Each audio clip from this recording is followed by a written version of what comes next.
பாகிஸ்தானில் வந்து நீங்கள் வந்து அவங்களோட ஆக்டிவிட்டீஸ் இந்த சபஹா சாபா பாகிஸ்தான், அதான் அவுரங்கசீப் ஃபாரூக்கியோட அமைப்பு வந்து இந்த மாதிரி மற்றவங்களெல்லாம் வந்து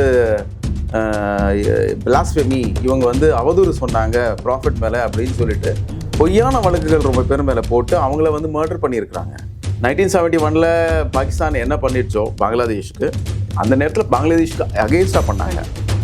இப்போ வந்து பங்களாதேஷோட சேர்ந்துக்கிட்டு நமக்கு அகேன்ஸ்டாக பண்ணுறாங்க. That is the only difference. நீங்கள் வந்து ஓகே நீங்கள் ஹிந்துஸ் அடிச்சிங்க, நாங்கள் இங்கே இருக்கிற முஸ்லீம்ஸ் அடிப்போம், அந்த மாதிரி ஏதோ ஒரு எதிர்பார்த்துட்டு இருக்கிறாங்க இந்த மாதிரி பாகிஸ்தான். ஏன்னா பிகாஸ் அதோட இம்பேக்ட் அவங்க என்ன நினச்சாங்க, இதெல்லாம் வரும், இதெல்லாம் வந்து இன்டர்னல் ப்ராப்ளம் வரும், பெரிய கலவரம் நடக்கும் இந்து முஸ்லீமுக்கு அப்படின்னு நினச்சி தான் அது பண்ணது பஹல்காமும் அண்ட் ஈவன் டெல்லி பிளாஸ்ட். அது நடக்கலை.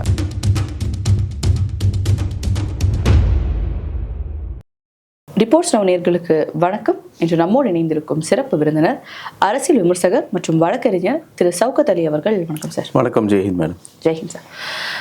பங்களாதேஷில் நடந்த அந்த கொடூரமான சம்பவம், ஒரு ஹிந்து அப்படின்ற பேரில் அவர் வந்து கொல்றாங்க, கட்டி போட்டு எரிக்கிறாங்க அப்படின்றத பார்க்குறோம். இந்த மாதிரியான விஷயங்கள் வேறு நாடுகள் நடக்கும்போது இந்தியா, முக்கியமாக தமிழ்நாடு எப்படி ரியாக்ட் பண்ணும் அப்படின்னு நம்ம பார்த்துருக்கோம்.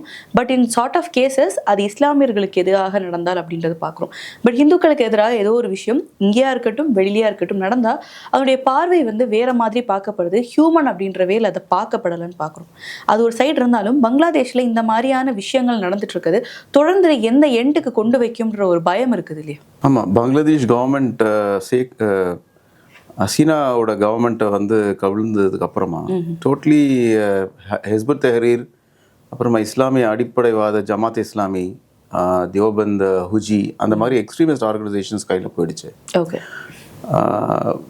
அதனால வந்து அதோட இம்பேக்ட் வந்து இப்போ நம்ம பார்த்துட்டு இருக்கோம். அன்றைக்கே போன செப்டம்பரில் I think the government fell நினைக்கிறேன் இல்லையா? அன்னிலேருந்து அதோட இம்பேக்ட் நடந்துட்டு தான் இருக்குது. பட் ரீசெண்டாக வந்து நவம்பர் 15 வந்து ஒரு கான்ஃபரன்ஸ் ஒன்று நடத்துனாங்க, இஸ்லாமிக் கான்ஃபரன்ஸ் நடத்துனாங்க. அதில் வந்து இன்ட்ரெஸ்டிங்லி பாகிஸ்தானில் ஃபோர்த் ஷெட்யூல்னு ஒரு சட்டம் இருக்குது. அதில் வாட்ச் லிஸ்டில் இருக்கக்கூடிய ஒரு அமைப்பின் தலைவர் அவுரங்கசீப் ஃபாரூக்கி அப்படின்றவர். அவருடைய அமைப்பு சிபா சாபா பாகிஸ்தான், அஹ்ல சுன்னத் வல் ஜமாத் அப்படின்ற ஒரு பார்ட்டி ஒன்று வச்சுருந்தாங்க. அது 2001 பேன் ஆகிடுச்சு. அது யாருன்னா நத்திங் பட் நம்ம ஒரு பாம்பிங் ஒன்று பண்ணோம் இல்லையா பஹல்காமுக்கு அப்புறமா, பஹல்காமுக்கு அப்புறமா ஒரு பாம்பிங், லஷ்கர் ஜாங்வின்ற ஒரு அமைப்புக்கு மேலே பாம்பிங் ஒன்று பண்ணோம். அந்த லஷ்கர் ஜாங்வி இவங்க கிட்ட இருந்து பிரிஞ்சு போன ஒரு ஆர்கனைசேஷன் தான். சம்டைம்ஸ் அவங்க ஒன்றா ஆகிடுவாங்க. ப்ளஸ் இந்த ஆர்கனைசேஷனோட காட் ஃபாதர் தான் ஜெய்ஷே முகமது உருவாக்குனது. ஸோ சிபஹா சாபா பாகிஸ்தானும் ஜெய்ஷே முகமது ஒன்று தான். சிபஹா சாபா பாகிஸ்தான் இன்டர்னலி அங்கே இருக்கிற ஷியாக்களை மர்டர் பண்ணால் இட் இஸ் சிபஹா சாபா பாகிஸ்தான். அது இந்தியாவை பாகிஸ்தான் எல்லையை கிராஸ் பண்ணி அது வந்து இந்தியாவுக்குள்ளே வந்து அது ஜெய்ஷே முகமது.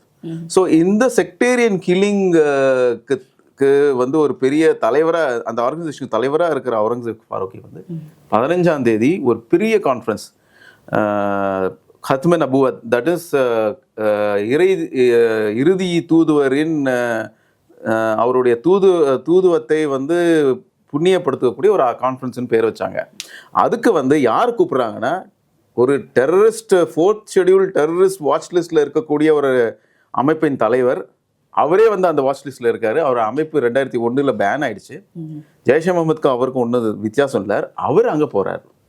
அவர் ஏன் அங்கே போகிறாருன்னா, இந்த மிலிட்ரி ரிஜிம் இருக்கும்போது அங்கே பெரும்பாலான ஜமாத் இஸ்லாமி பங்களாதேஷும் அப்புறமா ஜமாத் தியோபந்தி அமைப்புகள் வந்து ரொம்ப பெருகிடுச்சு அங்கே. With the help of Saudi and other ஃபண்டிங்கில் பெருகுனதுனால அவங்களுக்கு ஒரு கணிசமான ஓட்டு அங்கே இருக்குது ஃபார் த தியோபந்தி. ஹுஜின்னு நம்ம சொல்கிறோம் இல்லையா, ஹர்கத்துல் ஜிஹாத் அல் இஸ்லாம், அன்சாருல்லா பாங்களா, அவங்களும் அந்த தியோபந்தி சிந்தனை உள்ள ஆளுங்க தான்.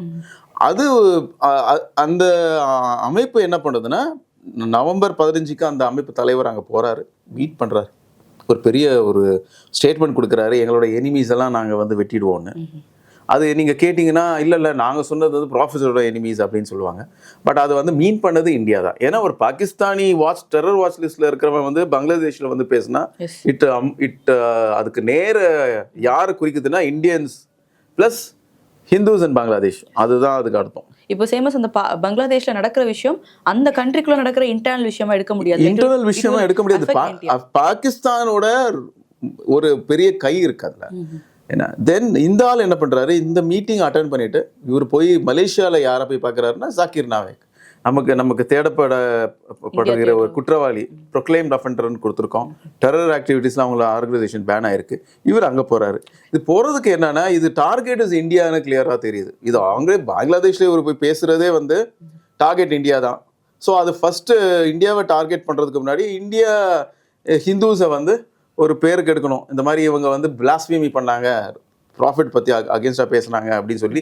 இது எப்படி வந்து லிஞ்சிங், மாப் லிஞ்சிங் வந்து எப்படி பாகிஸ்தானில் வந்து 90s இருந்து நடந்துட்டு இருக்கோம், எப்படி வந்து ஷியாஸை வந்து டார்கெட் பண்ணி டாக்டர்ஸையும் இன்ஜினியர்ஸையும் எப்படி மர்டர் பண்ணாங்களோ அதோட ரெப்ளிகா தான் இது. இது ஒரு சம்திங், இது நியூ கிடையாது. ஸோ இது திட்டமிட்டு பாகிஸ்தானி இன்டெலிஜென்ஸும் அப்புறமா ஹெச்யூடி மாதிரி தீவிரவாத இயக்கம், ஜமாத் இஸ்லாமி, இவங்கெல்லாம் சேர்ந்து தான் இது பண்ணது. அண்ட் திப்பு சந்திரதாஸ் உடைய அந்த மரணம் வந்து ஒஸ்மான் ஷெரீஃப் அவருடைய அந்த வேண்டலைசேஷன் அதனுடைய அந்த இதுக்காக தான் இது பண்ணும் அப்படின்ற மாதிரியான ஒரு இதை கொண்டு வராங்க. அதே நேரத்தில் இன்னொருத்துல அவர் எல்லா மதமும் ஒரே மாதிரி அப்படின்ற ஒரு கோட்டை சொன்னாரு, அதுக்கு அகேன்ஸ்டா வந்து அவர் வந்து கொல்லப்பட்டார் அப்படின்ற மாதிரி. இவர் ஹிந்து அப்படின்றதுனாலயா இல்லை அவங்களுக்குள்ள இருக்க ஒரு வார்த்தை தகராறுனால இது நடந்தது அப்படின்னு எடுத்துக்கலாம்? அவங்க இது வார்த்தை தகராறோ இல்லையோ, இது என்ன குறிக்குதுன்னா, அவங்க வந்து இந்த மாதிரி ஆக்டிவிட்டீஸ் பாகிஸ்தான்ல பண்ணிக்கிட்டு தான் இருக்காங்க. பாகிஸ்தான்ல வந்து நீங்க வந்து அவங்களோட ஆக்டிவிட்டீஸ், இந்த சபஹா சாபா பாகிஸ்தான், அதான் அவுரங்கசீப் ஃபாரூக்கியோட அமைப்பு வந்து இந்த மாதிரி மற்றவங்களெல்லாம் வந்து பிளாஸ்பெமி, இவங்க வந்து அவதூறு சொன்னாங்க ப்ராஃபிட் மேலே அப்படின்னு சொல்லிட்டு பொய்யான வழக்குகள் ரொம்ப பேர் மேலே போட்டு அவங்கள வந்து மர்டர் பண்ணியிருக்கிறாங்க. இப்போ ஸ்ரீலங்கன் ஒரு மேனேஜர் கூட அங்கே போய் என்னாச்சு, அவரையும் எரிச்சு கொண்டாங்க. ஸோ யாருக்குன்னா ஒரு பிரச்சனைனா வெரி ஈஸி, பிளாஸ்பெமி அப்படின்னு சொன்னால் எல்லாமே சேர்ந்துருவாங்க. அது தீர்மானம் பண்ண வேண்டியது யாரு? கோர்ட்டு தான். அந்த மாதிரி ஒரு மாப் லிஞ்சிங், மாபோக்ராசி தான் அங்கே நடந்துட்டு இருக்கு. எப்படி பாகிஸ்தானில் மாபோக்ராசி இப்போவும் நடந்துட்டு இருக்கோ, அந்த மாபோக்ராசியோட எது Bangladesh is also reflecting its nemesis. எப்படி பாகிஸ்தான் எப்படி பங்களாதேஷ்க்கு ஒரு பெரிய எனிமியா இருந்ததோ அவ்வளோ வருஷமா, இப்போ வந்து அவங்க ரொம்ப ஃப்ரெண்ட்ஸாக ஆகிட்டாங்க. பிகாஸ் ஆஃப் திஸ் புதுவாக இந்த யூனஸோட கவர்மெண்ட் வந்து ரொம்ப க்ளோஸாக இருக்கு. அவங்களுக்கு இவங்களுக்கு வித்தியாசம் இல்லாமல் ஆயிடுச்சு. இன்ஃபேக்ட் லஷ்கரே தாய்பாவோட முக்கியமான ஸ்பீக்கர்ஸ்லாம் அங்கே போய் வந்து சொல்லியிருக்கிறாங்க. ஈவன் பாகிஸ்தானில் அமீர் ஹம்சாவே சொல்லியிருக்காரு, இந்தியா வந்து என்ன பண்ண முடியும், நாங்கள் 2 பேரும் ஒன்றாயிட்டோம். ஐ திங்க் ஆகஸ்ட் 2025 அந்த ஒரு ஸ்பீச் ஒன்றுனா செப்டம்பர் 2024 அமீர் ஹம்சா லஷ்கரே தயபாவோட தலைவரே சொல்றாரு, இந்தியா அவங்களால என்ன பண்ண முடியும், நாங்கள் 2 பேரும் ஒன்றாயிட்டோம், we are a weak threat, we will teach India a lesson அப்படின்னு 1 வருஷத்துக்கு முன்னாடியே அவங்க பேசிட்டாங்க. அவங்க இப்போ என்ன பேசுனாங்களோ அது வருது. சரி, இது மட்டும் கிடையாது, ராமகிருஷ்ணா மிஷன் மேல அட்டாக் நடந்தது. இந்த புது இந்த கவர்மெண்ட் வந்த உடனே இந்த பசங்க டேக் ஓவர் பண்ண உடனே சின்மய், ஆமா, இது வந்து ஒரு இட்ஸ் நாட் சம்திங் நியூ. இது நடந்துக்கிட்டு 1 வருஷமா இது நடந்துகிட்டு இருக்கு. ஸோ சிவில் சொசைட்டி, பங்களாதேஷ்ல இருக்க சிவில் சொசைட்டியோ இந்தியாவில் இருக்க civil society is also opposing. நான் வெஸ்ட் பெங்கால்லாம் மோஸ்ட் ஆஃப் த முஸ்லீம் குரூப்ஸ்லாம் அதை அப்போஸ் பண்ணியிருக்கிறாங்க. இன்னும் சில லீடர்ஸ் என்ன சொல்லியிருக்காங்களா, இவங்களோட ஐடியாலஜி வந்து ஜஸ்ட் வந்து எப்படி ப்ராஃபிட்டோட கிராண்ட் சன்னி இவங்க மர்டர் பண்ணிட்டு எப்படி அவங்களோட ஃபேமிலிஸ் எல்லாம் வந்து தலையெல்லாம் வெட்டி எப்படி லான்ஸ் இந்த கொடிக்கம்பத்தில் எப்படி எடுத்துகிட்டு போனாங்களோ அதே ஐடியாலஜி உள்ளவங்க தான் இதையும் அவங்க பண்ணுறாங்கன்னு ரொம்ப மௌலானாஸ்லாம் பேசியிருக்காங்க. வெஸ்ட் பெங்கால் இங்கே யார் பேசுனாங்கன்னு எனக்கு தெரியல, பிகாஸ் நானும் சர்ச் பண்ணி பார்க்கணும் அந்த மாதிரி யாருன்னா பேசியிருக்காங்களான்னு. பட் இது ரைட் டைம் டு கண்டெம். ஏன்னா இது என்ன காட்டுதுன்னா, இந்த மாதிரி ஒரு இதுதான் இஸ்லாமிக் அப்படின்னு இவங்க வந்து எப்படி ஐஎஸ்ஐஎஸ் எப்படி நாங்கள் இஸ்லாமிக் எப்படி நாங்கள் இதெல்லாம் இஸ்லாமிக்னு எப்படி சொல்கிறாங்களோ அதே மாதிரி தான் இவங்களும் சொல்கிறாங்க. ஸோ இதை கவுண்டர் பண்ணணும். இதை கவுண்டர் பண்ணலைன்னா என்ன ஆகும்னா, we will have a very bad repercussion. இதோட ரொம்ப மோசமான விளைவுகள் டோட்டல் ஆஃப் எல்லாருமே அப்படின்ற ஒரு இதுல வந்து ஆமா, யார் வேணாலும் எதுவுமே பண்ணலாம் அப்படின்னு சொல்லிட்டு. இப்போ கண்ட்ரிஸ் இடையில வந்து இப்போ உக்ரைன் ரஷ்யா போர் பார்க்குறோம். இதுக்கெல்லாம் யாரோ மத்தியஸ்தம் பண்றாங்க, யாரோ பேசுறாங்க, ஒரு பேச்சுவார்த்தை நடக்குது. It is happening inside Bangladesh அப்படின்றதுனால 2 கண்ட்ரிக்கு இடையில இல்ல ஒருத்தங்களுக்கு தான் அப்படின்றப்போ யாரோ ஒருத்தங்க வந்து கேட்டாதான் இப்போ ரஷ்யாவுக்கு உக்ரைன் நடக்கும்போது ஏதோ ஒரு சைட்ல கேட்கறாங்க. இப்போ கண்ட்ரிக்குள்ள அப்படின்றப்போ அவங்க ஒரு கொஸ்டின் ரைஸ் பண்ணாட்டி கூட பக்கத்துல இருக்க கண்ட்ரிஸோ இல்ல someone have to question this or stop this இல்லையா? இப்போ இந்தியாவோ இல்ல வேற கண்ட்ரி ஏதாவது அதுக்கான ஸ்டெப்ஸ் எடுக்கிறாங்க இல்ல? இந்தியா இப்போ பேசினா என்ன ஆகும்னா, இந்தியா வந்து இட்ஸ் ஹிந்துத்துவா கையில இருக்கு, அதனால அவங்க பேசுறாங்க அப்படி அங்க நடக்கிற இல்லையா அப்படின்னு இவங்க கவுண்டர் பண்ணலாம்.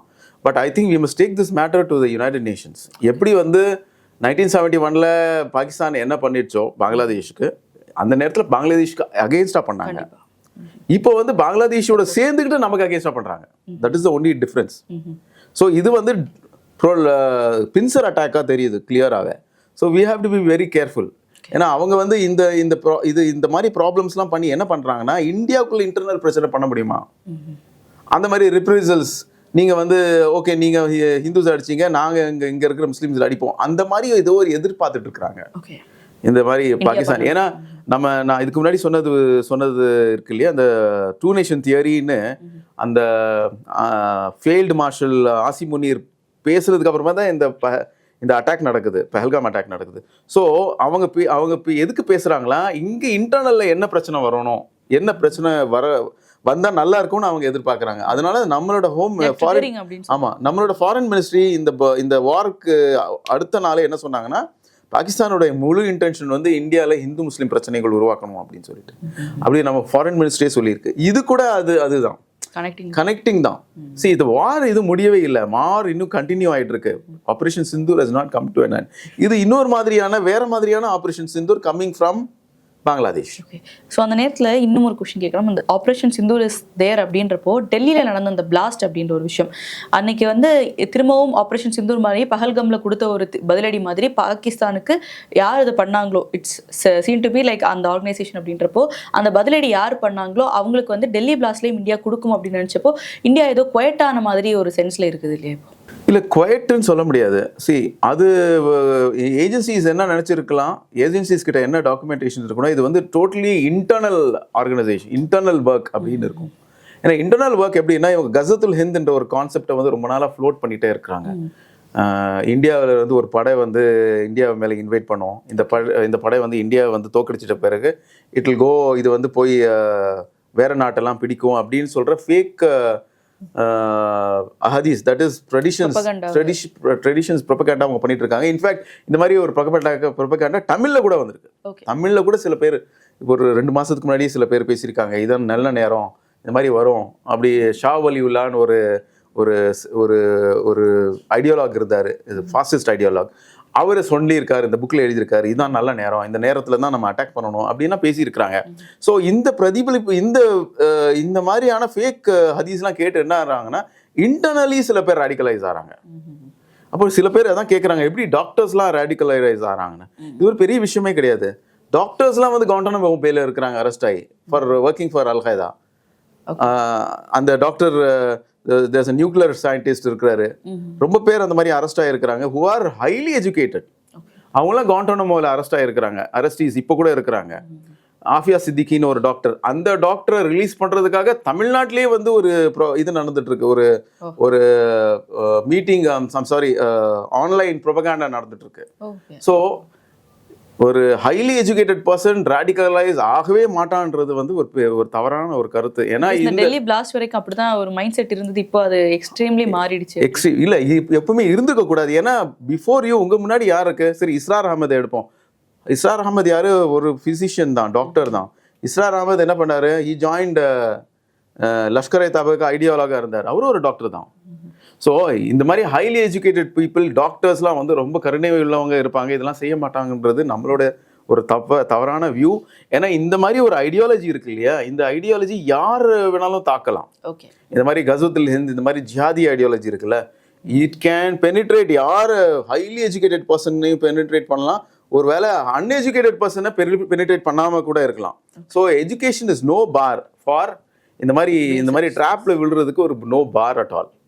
இப்போ அதே மாதிரி இந்த விஷயங்கள் பண்ணது யாரு அப்படின்றது, like Pakistan is doing this to India அப்படின்றதோ, இல்லை இந்தியாவுக்கு எதிராக செயல்படணும், பீங் லைக் நாங்கள் நண்பர்கள் தான் அப்படின்ட்டு காமிச்சிட்டு கூட பல கண்ட்ரிஸ் பேக்கிங் அப்படின்ற விஷயம் இருக்கும்போது, இது ஜெய்ஷ்-இ முகமது தான் பண்ணாங்க அப்படின்றது அஃபிஷியலி யாரும் சொல்லாட்டி கூட ஷாஹீன் அவங்களுக்கு எல்லாமே வந்து ஜெய்ஷ்-இ முகமதோட இதுக்கு கனெக்ட் இருக்கு அப்படின்றது பார்க்குறோம். ஸோ இந்தியா இன்னுமே வந்து யார் என்னது ரிவீல் பண்ணலாம். அண்ட் மோடி அவர்கள் கூட சொன்னாங்க இதுக்கான பதிலடியும் நாங்கள் கொடுப்போம் அப்படின்ட்டு. ஸோ இந்த விஷயத்துல வந்து எதுவுமே வெளியே வரலையே யாரு அப்படின்றது. ஏன்னா பஹல்கம்ல உடனே நமக்கு ஒரு ஆன்சர் வெளியே வந்துச்சு. அந்த எஸ்பியே சொல்லியிருக்காருல்ல, அவர் வந்து ஒரு போஸ்டரை பார்த்துருக்காரு. அந்த போஸ்டரை வச்சு தான் கண்டுபிடிச்சிருக்காங்க அது யாரு பிரிண்ட் பண்ணது யாரு, அவங்களோட நெட்ஒர்க்லாம். அதுல அந்த நெட்ஒர்க்ல தான் இந்த டாக்டரும் வராரு. சரி, இந்த டாக்டரை அரெஸ்ட் பண்றாங்க. ஸோ ஒரு டாக்டர் அரெஸ்ட் ஆகணும்னா இன்னொரு டாக்டர் போய் எக்ஸ்போர்ட் பண்ணிக்கிறாரு. ஸோ தெரியாதுன்னு இல்லை, இட்ஸ் கனெக்டட். சி, ஒரு டாக்டர் போய் இந்த மாதிரி கெமிக்கல்ஸ் வாங்குறது ஒரு பெரிய விஷயமே இல்லை. Doctors can guy any chemicals. Raisin ஒரு கெமிக்கல் இருக்கு இல்லையா, ஒரு டாக்டர் எக்ஸ்ட்ராக்ட் பண்ணியிருக்காரு, அது பெரிய விஷயமே இல்லை. ஏன்னா புஷ்கே வந்து அந்த ஒரு லெட்டர் வந்தது. அந்த லெட்டர்ல என்ன இருந்ததுன்னா இந்த வைரஸ் தான் இருந்தது. வாஷிங்டன் அந்த ஒயிட் ஹவுஸ் அதை கண்டுபிடிச்சாங்க, அந்த FBI CIA கண்டுபிடிச்சாங்க. வந்த லெட்டர்ல எப்படி இருந்தது. So highly educated people are there. ஏன்னா இவங்கள தான் வந்து அமெரிக்கா யூஸ் பண்ணிடுச்சு. இவங்களுக்கு ட்ரைனிங் கொடுத்தது அமெரிக்கா தான். இந்த என்டையர் அல்காய்தான்ற ஒரு ஆர்கனைசேஷன் இருக்கு, அது ட்ரைனிங் கொடுத்தது யாரு? சரி, இப்போ அமெரிக்கா வந்து அவரே அமெரிக்காவால் டிசைனேட் பண்ண ஒரு டெரரிஸ்ட் தான் ஜோலானி. அந்த ஜோலானி இன்னி கூட UN செக்யூரிட்டி கவுன்சில் டிசைனேஷன் இருக்கு as a terrorist. 2004 கொடுத்தது அவர் ஆர்கனைசேஷன் மேலேயும் இருக்கு. பட் அவர் வாஷிங்டன் போயிருக்கிறாரு.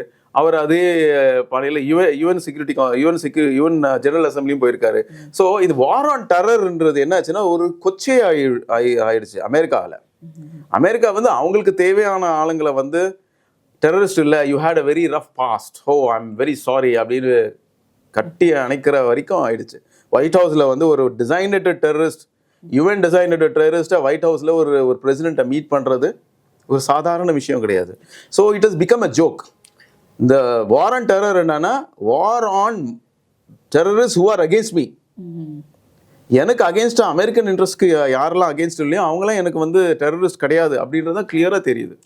ஸோ அவர் டெரரிஸ்ட் நீ நாட் பி அமெரிக்காஸ் டெரரிஸ்ட். அதனால தான் மேபி இவங்கெல்லாம் வந்து ஸ்காட் ஃப்ரீயாக இருக்காங்க. ஏன்னா நம்ம வந்து ஜெய்ஷ் முகமதை டிசைனேட் பண்ணுறதுக்கு ரொம்ப ட்ரை பண்ண முடியல UN செக்யூரிட்டி கவுன்சிலால். So we are fighting this war in a very good way.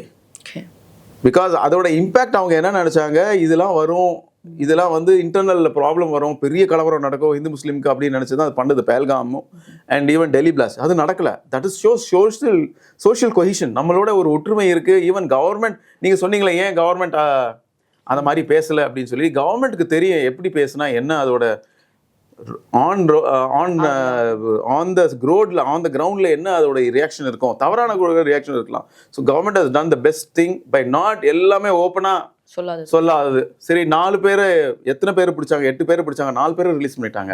So நீங்கள்லாம் ரெஸ்பான்சிபிள், நீங்கள் உங்களுக்கு கனெக்ஷன் கிடையாது, மேபி உங்களுக்கு வந்து ஃப்ரெண்ட்ஷிப் இருந்திருக்கலாம் அப்படின்னு. ஸோ வாட் இட் ஷோஸ், இது என்ன காட்டுதுன்னா, சொல்றாங்களே பொய் கேஸ்ன்னு, அந்த பொய் கேஸ் இல்லைன்னு கவர்மெண்ட்டை நிரூபிச்சிருக்காங்க. எப்பவுமே நிரூபிருக்காங்க, எந்த கேஸும் பொய் கேஸ் கிடையாது. இதுல வந்து கிளியரா நினைச்சா அந்த 4 பேரையும் போட்டிருக்கலாம்ல. ஏதோ ஒரு கன்ஃபெஷன் ஸ்டேட்மெண்ட்ல இவங்க பேரையும் போடுங்க, அப்படி பண்ணல. யூஆர் நாட், நீங்க கனெக்டட் கிடையாது, 4 பேரை அனுப்பிட்டாங்க. 3 பேரை வந்து ஐ திங்க் 4 பேர் இருக்கிறாங்க, இப்போ கூட 3 பேர் இருக்கிறாங்க. they are still there. என்ன வாட் இட் ஷோஸ் தட் இந்த மேட்டரை வந்து ரொம்ப பியூட்டிஃபுல்லா கவர்மெண்ட் ஹஸ் ஹேண்டில் அண்ட் இதோட பதிலடி கொடுக்கப்பட்டு விட்டது. இனிமேலும் கொடுப்பாங்க. இனிமேல் என்னென்ன இருக்கோ we will NIA and trial எல்லாமே கிளியரா ரொம்ப அழகா trial and investigation going in a very good way. Okay, இப்போ இதை வந்து பங்களாதேஷ், இந்தியா, பாகிஸ்தான் எடுக்கிறத விட இந்தியாக்குள்ள இது தமிழ்நாட்டில் எந்த அளவுக்கு இதனுடைய எஃபெக்ட் இருக்கு? பிகாஸ் நம்ம வந்து இந்தியா அப்படின்றப்ப நார்த்ல நடக்கும், ஒரு ஜம்மு காஷ்மீர் நடக்கும் அப்படின்னு எடுக்கும்போது பல இதுக்கு வந்து பயங்கரவாத அமைப்பு கூட தொடர்புள்ள பலரையும் வந்து தமிழ்நாட்டிலேருந்து கைது பண்றதை பார்க்குறோம். என்னையே நான் சொல்லல, டெல்லி ஹுசைன் ஒரு ஆள் சொன்னேன். டெல்லி ஹுசைன் 5 pillars அப்படின்னு ஒரு அவருடைய ஒரு நியூஸ் இப்போ ஒரு நியூஸ் ஆர்கனைசேஷன் இருக்கு. அதோட தமிழாக்கம்லாம் தமிழ்நாட்டில் வருது. ப்ளஸ் வந்து தில்லி ஹுசைனை வந்து தமிழ்நாட்டில் இருக்கிறவங்க வந்து மலேசியாவில் போய் பார்க்குறாங்க. அதே மாதிரி UN security council designated terrorist ஜஹரானின்னு ஒருத்தர் இருக்கிறாரு. 2004 டிசைனேட் ஆகிறாரு. அவர் வந்து அல்காய்தா இன் யமனில் இருக்கும்போது 90ஸ்லேயே வந்து அல்கைதா தலைவருக்கு அவர் ஃப்ரெண்டுன்னும் அவர் வந்து டிசைனேட் ஆகிற வரைக்கும் அல்கைதாக்கு ஹெல்ப் பண்ணிட்டு இருந்தார். 2004 டிசைனேட் ஆகிறாரு. 2004 டிசைனேட் ஆகிறதுக்கு முன்னாடி வந்து ஒரு புக் எழுதுறாரு, கிதாப தௌஹீதுன்னு. ஒன் காட் கொள்கை என்ன எப்படி இருக்கணும் அப்படின்னு சொல்லிட்டு. இந்த தௌஹீத் அப்படின்னு சொல்கிறோம், இப்போ தௌஹீத் ஜமாத்லாம் இருக்கு பாருங்க. அந்த தௌஹீத்னா ஓரிரை கொள்கை. இந்த ஓரிரை கொள்கைக்கு சாதகமாக வந்து ஒரு புக் எழுதுறாரு. இந்த புக் தான் ரொம்ப அங்கே இருக்கிற ஹவுதீஸ்க்கும் இவருக்கும் ரொம்ப பிரச்சனை உருவாயிடுச்சு. மெனி ஹவுதீஸை வந்து தட் இஸ் ஷியா ஹவுதீஸை வந்து இவங்களுக்கு அவங்களுக்கு பிரச்சனை வந்தது. தென் 2015 ஹவுதீஸ் இந்த ஓவர் ரன் பண்ண உடனே யமன்ல இவர் அங்கிருந்து விட்டு ஓடி சவுதி போறாரு. சவுதியிலேருந்து he goes to டர்க்கியில் போய் இறக்குறாரு. அவரோட புக் எப்படி தமிழில் டிரான்ஸ்லேட் ஆகுது? ஓகே. 2024-25 அவரோட புக்ஸ் எல்லாம் டிரான்ஸ்லேட் ஆகுது. ஸோ அப்போது இந்த மாதிரி ரேடிக்கல் ஐடியாலஜிஸ் இருக்கிறவங்களோட புக்ஸ் இங்கே டிரான்ஸ்லேட் ஆகிட்டு தான் இருக்கு. ப்ளஸ் ஜமாத் இஸ்லாமி பாகிஸ்தானோட முன்னாள் தலைவர் வார் கிரிமினல் மௌதூதி, அவரோட புக்ஸ் இன்னி கூட டிரான்ஸ்லேஷனில் இருக்கு. இன்னி கூட வந்து அவங்க அந்த ஃபோர்வேர்டில் தமிழில் எழுதுறாங்க. இவர் வந்து உலக ஜிஹாது அமைப்புகளின் இவர் தான் ஒரு தந்தை அப்படின்னு எழுதுறாங்க. ஸோ அந்த மாதிரி புக்ஸ்லாம் இங்கே வந்து ஓப்பனாக வந்து they are getting printed. வாசகர்களும் இருக்கிறாங்க, பிரிண்ட்டும் ஆகுது. இதெல்லாம் கவர்மெண்ட் ஷுட் ஸ்டாப். இந்த மாதிரி ஆளுங்க வந்து இந்த மாதிரி புக்ஸ்லாம் நீங்கள் டிரான்ஸ்லேட் பண்ணுறது, government should pass an order prohibiting this டிரான்ஸ்லேஷனோ இந்த சேல்ஸோ எல்லாத்தையும் வந்து கவர்மெண்ட் கான்ஃபிஸ்கேட் பண்ணணும். அதே மாதிரி வக்ஃப் போர்டில் வந்து பல திருத்தங்கள் வந்து கொண்டு வரணும் அப்படின்னு சொன்னதுக்கு அப்புறமா பார்லிமெண்ட் வந்து சட்டம் பாஸ் பண்ணுறாங்க. முக்கியமாக வந்து அந்த வக்ஃப் போர்டோட குழுவில் 2 நான் முஸ்லீம்ஸ் இருக்கணும் அப்படின்றத அதை அப்பவே வந்து அப்போஸ் பண்ணாங்க. அதை எப்படி நம்ம சேர்த்துக்க முடியும் அப்படின்ற மாதிரி, நீங்கள் மற்ற இடங்களை நான் வச்சுருக்கீங்களா அப்படின்னு. ஆனால் இப்போ பார்க்குறோம் வக்ஃப் போர்டுடைய அந்த நடைமுறைகள் நடக்கும்போது நான் முஸ்லீம்ஸ் இல்லாமல் தான் அது நடக்குது அப்படின்றது அதை யாரும் வந்து கேள்வி கேட்காத நிலையில் இருக்கு இல்லையா? ஆமாம். ரிட் பெட்டிஷன் சுப்ரீம் கோர்ட்டில் ஃபைல் பண்ணாங்க இல்லையா? அதில் வந்து இந்த ரெண்டு நான் முஸ்லீம்ஸ்க்கு எதிராக வந்து ஒரு நான் முஸ்லீம்ஸ் இருக்கக்கூடாது, இது வந்து நீங்கள் சொன்ன மாதிரி மற்ற இதில் அவங்க பண்ணுவாங்களா, மற்ற கோயில்லையும் குருத்வாராஸில் அந்த மாதிரிலாம் கிடையாது அப்படின்னு சொல்லி வாக்குவாதம் பண்ணாங்க. 15/9/2025 அன்று சுப்ரீம் கோர்ட் என்ன சொல்லிச்சுன்னா, இது வந்து இன்க்ளூசிபிலிட்டி, எல்லாரையும் சேர்த்து போகிறது, சேர்ந்து இருக்கணுன்ற ஒரு இதில் பண்ணியிருக்காங்க. அதில் வந்து பிரைமா ஃபேசி இதை வந்து இது வந்து தப்புன்னு நாங்கள் சொல்லலை அப்படின்னு சொல்லி அந்த இன்ட்ரிம் அப்ளிகேஷன் இருந்தது இல்லையா, அதை டிஸ்மிஸ் பண்ணிட்டாங்க. பட் இதுக்கு அப்புறமா வந்து தமிழ்நாடு கவர்மெண்ட் என்ன சொல்லுதுன்னா, இந்த இன்ட்ரிம் அப்ளிகேஷனை மறந்துடுங்க, நாங்கள் வந்து இதை இந்த புது சட்டத்தை இம்ப்ளிமெண்ட் பண்ண மாட்டோம். எப்போ வரைக்கும்னா சுப்ரீம் கோர்ட் கடைசியாக வந்து நிரந்தரமாக வந்து இது வந்து தீர்ப்பு கொடுக்காத வரைக்கும் நாங்கள் இம்ப்ளிமெண்ட் பண்ண மாட்டோம். தென் அதுக்கப்புறமா என்ன ஆகுது, 28/11 வந்து இது பாஸ் ஆர்டர்ஸ் நீங்கள் சொன்ன மாதிரி. அதில் வந்து 2 நான் முஸ்லீம்ஸ் 10 பேருக்கு 9 ஐ திங்க் 10 பேருக்கு அப்பாயிண்ட் பண்ணுறாங்கன்னு நினைக்கிறேன். அந்த 10 பேரில் வந்து ஒருத்தரை இன்னும் அப்பாயிண்ட் பண்ணாமல் இருக்கிறாங்க. அப்படி கூட இருந்தால் ஒரு நான் முஸ்லீமை அப்பாயிண்ட் பண்ண முடியாது, 2 பேர் தான் பண்ணணும். நாட்டில் மேக்சிமம் வந்து 2 இருக்கணும்னு வைங்க. இது வந்து கான்ஸ்டியூஷன் ஆஃப் இந்தியா அரசியலமைப்பு சட்டம் 256 அது என்ன சொல்லுதுன்னா, ஒவ்வொரு மாநிலத்துடைய நிர்வாக அதிகாரம், எக்ஸிக்யூட்டிவ் ஃபங்க்ஷன்ஸ் பவர்ஸ் எப்படி நீங்கள் இம்ப்ளிமெண்ட் பண்ணணும்னா, பாராளுமன்றம் ஏதோ ஒரு சட்டம் ஏற்று இருக்குன்னா அதை ஒத்து தான் நீங்கள் வந்து you can pass any law, any law, not law, any executive action. இது ஒரு எக்ஸிக்யூட்டிவ் ஆக்ஷன். ஏன்னா இந்த நிர்வாக அதிகாரம் வந்து பார்லிமெண்ட் என்ன சட்டம் ஏற்றி இருக்கோ அதுக்கு இணங்கி தான் இருக்கணும். எல்லா மாநிலமும் இப்படி இருக்கா? இல்லை என்ன மற்ற மாநிலங்களை பற்றி எனக்கு தெரியாது. இப்போ தமிழ்நாடு என்ன பண்ணுதுன்னா, இந்த 256 பொருட்படுத்தாமல், பார்லிமெண்ட் லா பொருட்படுத்தாமல் 10 பேரை எலெக்ஷனில் இது பண்ணுறாங்க, அப்பாயிண்ட் பண்ணுறாங்க. எப்படின்னா புது சட்டம் என்னென்ன நியூ கேட்டகரிஸ் கொடுக்குறாங்களோ அந்த கேட்டகரிஸை தான் பண்ணுறாங்க. புது சட்டத்தை நாங்கள் இம்ப்ளிமெண்ட் பண்ணுறோம், ஆனால் அந்த ப்ரொவிஷன் இருக்கு இல்லையா நான் முஸ்லீம்ஸ், அதை நாங்கள் இம்ப்ளிமெண்ட் பண்ண மாட்டோம். பார்ஷியல் இம்ப்ளிமெண்டேஷன்ன்றது கூட அந்த மாதிரி இல்லை. சட்டத்தை முழுசாக தான் நீங்கள் அமல்படுத்த முடியும். அப்படி பண்ணலைன்னா 256 என்ன சொல்லுதுன்னா, சென்ட்ரல் கவர்மெண்ட் டைரக்ஷன் கொடுக்கலாம், நீங்கள் இந்த மாதிரி அமல்படுத்துங்க அப்படின்னு. ஒருவேளை டைரக்ஷனுக்கு அப்புறமா கூட கவர்மெண்ட் அதை வந்து செயல்படுத்தலைன்னா 356 வரும். இங்கே கான்ஸ்டியூஷன் படியே இந்த கவர்மெண்ட் நடக்கலை அப்படின்னு. அந்த மாதிரி சுச்சுவேஷனில் வந்து இப்போ இருக்குது. தட் இஸ் 256 டோட்டல் வயலேட் பண்ணி கவர்மெண்ட் ஹஸ் ஆக்டட். ஸோ இது என்ன காட்டுது, தட் சுப்ரீம் கோர்ட் எங்களுக்கு வந்து இது கொடுத்தா கூட, ஸ்டே கொடுக்காம இருந்தா கூட, we will not implement until இது ஃபுல்லா வந்து சுப்ரீம் கோர்ட் வந்து ஃபைனல்